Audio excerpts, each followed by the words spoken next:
Hey guys, what's up? My name's Ines. I write kissing books, and today I'm having a bit of a breakdown because sometimes his bark is worse than his bite. Do you know the paranormal romance beats?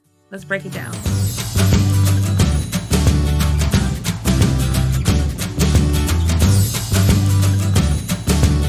I really like thinking about stories in terms of their beats instead of plot points.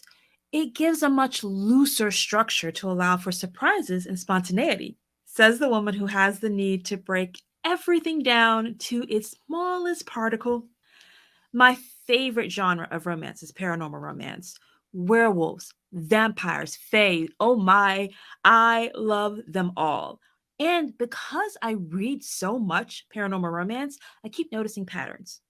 Here's the rhythmic beats that I hear when I read paranormal romance. It starts with the ordinary world, where the hero is introduced to the reader amidst a background of their everyday environment, society, and their personal history.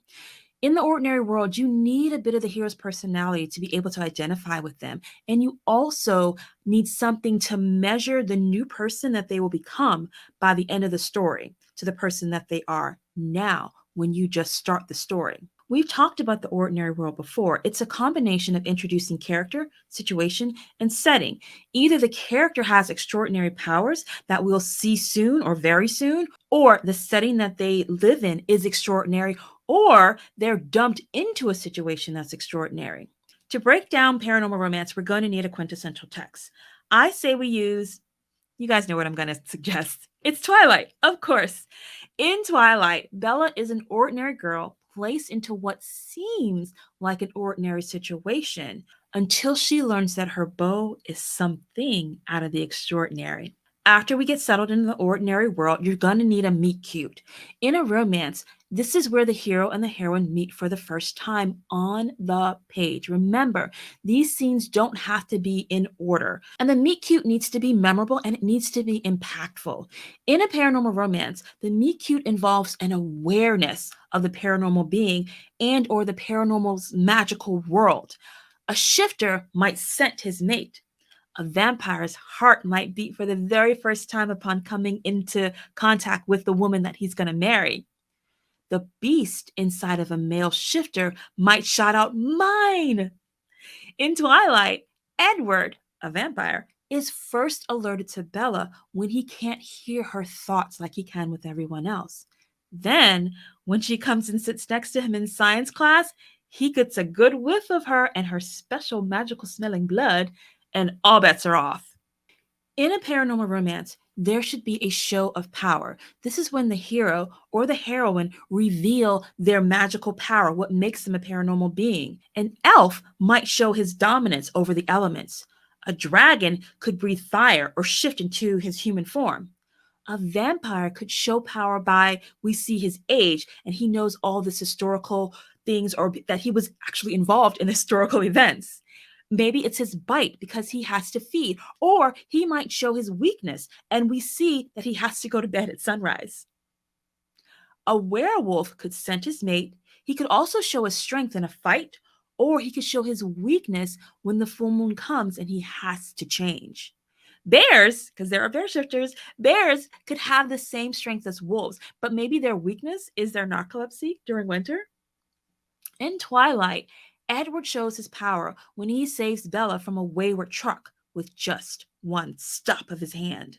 In Act 1, these beats can come in different orders, but by the end of Act 1, your hero and heroine should cross the threshold into the new and extraordinary world of the paranormal environment. Here, the rules of the old, ordinary world no longer apply. They need to learn the new rules of this extraordinary world quickly. They need to learn these new rules quickly and be tested as they meet new allies as well as new enemies. In Twilight, the threshold into the new world is crossed when Edward takes Bella into the forest to expose his true, sparkly vampire self. Another element of the paranormal romance is the aspect of found family. At some point in a paranormal story, the outsider needs to come to, let's call it a Sunday dinner. In a shifter romance, one of the key components of why readers flock to these tales is for this notion of pact.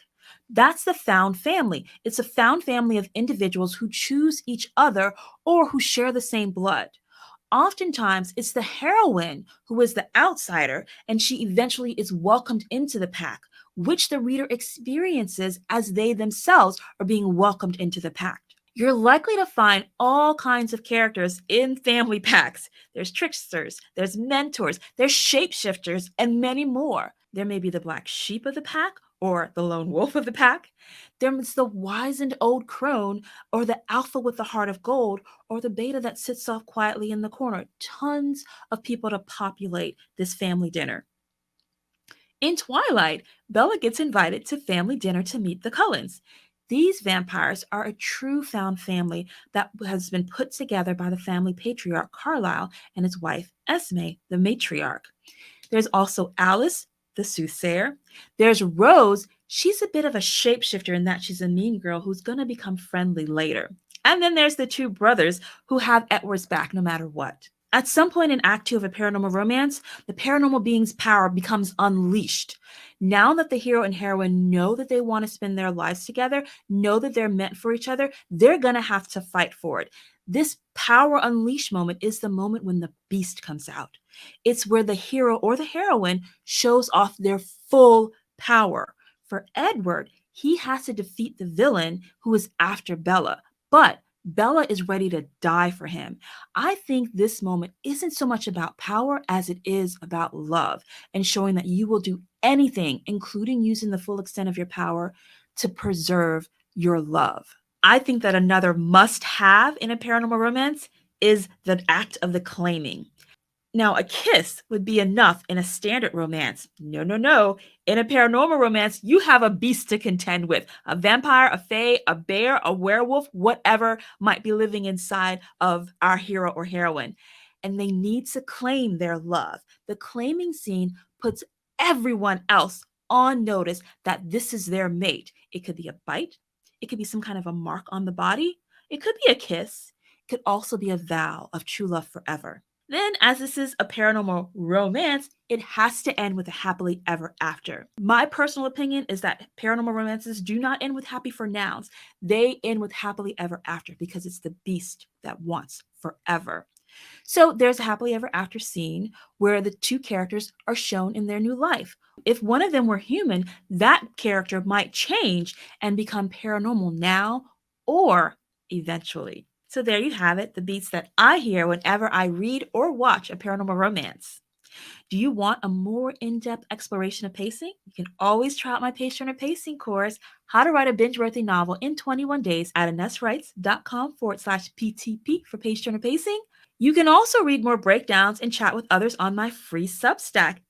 In the meantime, you guys know what to do. You go get them words, and me, I'll try to keep it together until the next time that we break it down.